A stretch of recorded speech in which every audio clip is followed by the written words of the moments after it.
Namaku Agung. Umurku sekarang 34 tahun. Aku mempunyai seorang tetangga janda cantik yang bernama Mbak Dian, yang usianya kini 37 tahunan serta mempunyai 2 orang anak.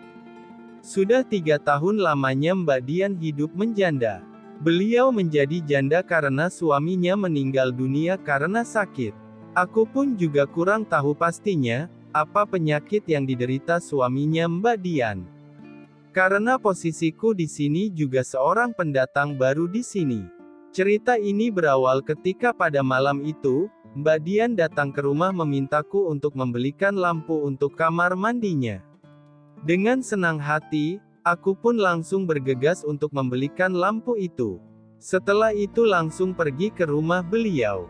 Oh iya, perlu kalian ketahui kalau aku di rumah hanya tinggal bersama ibuku seorang. Statusku masih lajang. Aku masih lajang bukan karena aku tidak laku, akan tetapi dulu aku juga pernah mempunyai pengalaman sempat mau menikahi seseorang. Namun, hal tak disangka terjadi. Calon istriku ternyata sudah berbadan dua dengan orang lain yang membuatku jadi trauma dengan lawan jenis. Itulah alasan mengapa aku masih saja single sampai saat ini. Kalau Mabek Dian sendiri posisinya tinggal bersama kedua putranya yang masih ABG dan juga ibunya yang sudah lansia, wajar saja beliau kalau ada masalah di rumahnya selalu minta tolong ke tetangga terdekat seperti aku ini. Singkat cerita aku sudah berada di rumah Mbak Dian. Langsung saja aku menuju ke kamar mandi ditemani Mbak Dian. Kondisi yang gelap membuatku harus meminta tolong ke Mbak Dian untuk menerangi ruangan menggunakan lampu senter. Karena lampu itu terlalu tinggi, aku pun sampai harus naik ke kursi untuk memasang lampu itu. Nah, pas aku lagi memasang lampu, tiba-tiba suara petir menyambar dengan kuatnya. Kirain lampu yang aku pasang meletus. Aku pun kaget dan melompat dari atas kursi dan tubuhku pun menabrak tembok. Di satu sisi Mbak Dian juga teriak histeris karena kaget dan ketakutan. Aku pun bangkit dan memegang tanganku karena terasa sedikit dan ngilu. Mbak Dian pun juga coba mengelus-elus tanganku. Sakit ya mas? Tanya Mbak Dian sambil mengelus tanganku. Gak apa-apa kok mbak, jawabku. Rupanya, petir tadi mengawali turunnya hujan yang lebat disertai dengan angin yang kencang. Aku pun melanjutkan mengerjakan memasang lampu. Setelah selesai dan lampu pun menyala, aku bergegas pamit ke Mbak Dian dengan buru-buru, karena hujan juga semakin lebat. Akan tetapi, Mbak Dian menahanku dan melarang aku pulang saat itu karena hujan masih sangat lebat. Aku pun disuruh duduk dulu di ruang tamu sembari menunggu hujan reda. Dan Mbak Dian pun membuatkan aku kopi di belakang. Saat menunggu itulah, pikiranku kembali terbayang kejadian tadi. Aku terbayang saat Mbak Dian mengelus-elus tanganku. Saat kejadian itu juga aku melihat gunung kembar Mbak Dian menyembul keluar saat itu. Itulah yang membuatku terbayang sampai sekarang. Tak lama kemudian Mbak Dian datang. Aku pun terperangah, bukan lantaran melihat segelas kopi yang masih ngepulin asap, akan tetapi melihat Mbak Dian yang sudah ganti pakaian, yang menurutku sangat tidak pantas dipakai untuk menemui tamu. Ada apa mas? Tanyanya heran melihatku melongo melihat ke arahnya. Kok cepat banget ganti bajunya mbak? Jawabku.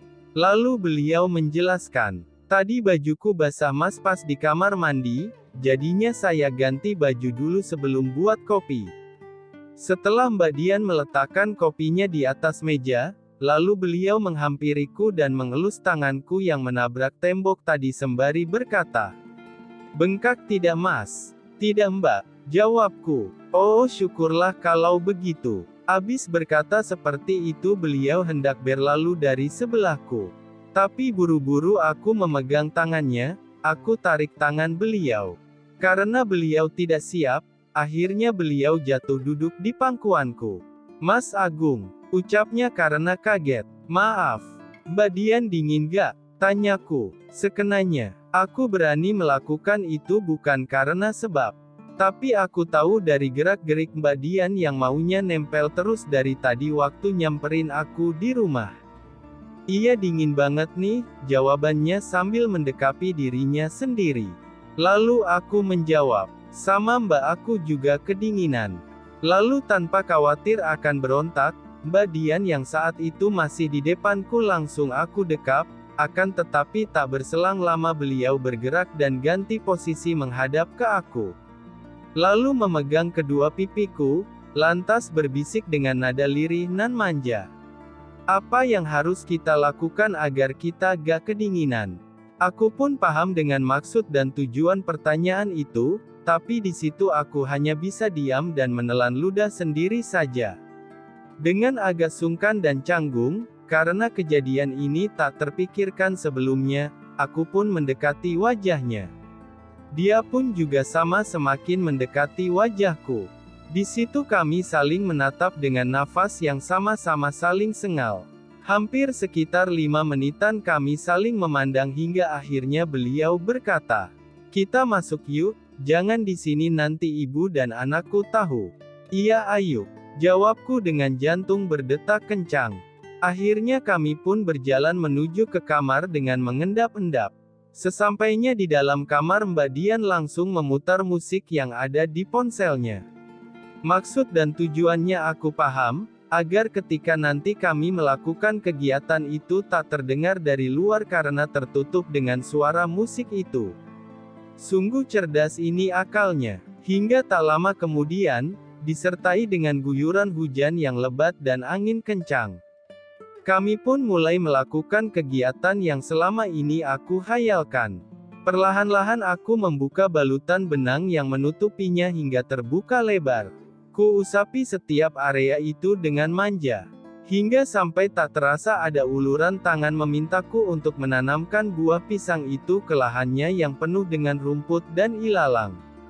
Beliau memintaku untuk mencakul secara perlahan-lahan, menikmati setiap prosesnya. Hingga akhirnya lahan yang kucangkul mulai sedikit berair. Disitulah beliau memintaku untuk mulai mencangkul lebih cepat dan lebih dalam lagi. Suara air mulai terdengar keras di setiap cangkul aku. Hingga akhirnya aku memaksa mencangkul lebih cepat dan semakin dalam, akhirnya cangkulanku tepat mengenai sumber air dan air itu mengalir dengan derasnya hingga membuat kami lemah gemulai. Setelah selesai itu aku mulai mengatur nafas, memulihkan tenaga. Ya ku akui, sebelumnya memang aku selalu membayangkan hal yang tidak-tidak bersama Mbak Dian, hingga akhirnya tercapai juga malam ini.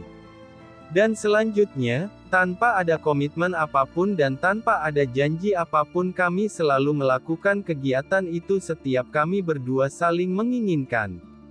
Terkadang kami berbuat di rumahku, kadang juga di rumahnya. Semua kegiatan itu kami lakukan ketika keadaan rumah sedang kosong. Meskipun dalam diri ini disuruh jujur. Apakah aku ini mau menikah dengan Mbak Dian atau tidak? Aku pasti akan menjawab, tidak mau. Karena aku tidak mau punya istri seorang janda. Kalau hanya sekedar untuk bersenang-senang saja seperti ini oke, aku mau. Apakah Mas Agung mencintaiku? Pertanyaan itulah yang selalu dilontarkan Mbak Dian setiap kali kita selesai melakukan kegiatan begituan.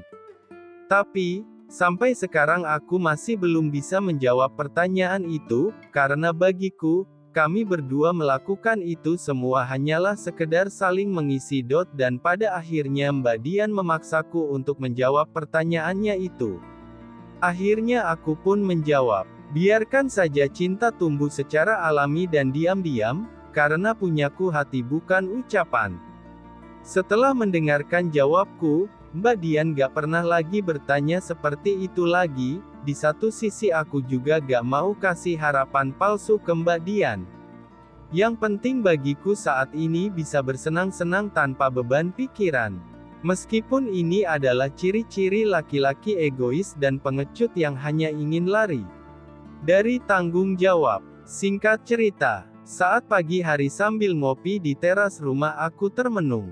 Memikirkan, apakah gara-gara itu aku jadi malas menikah?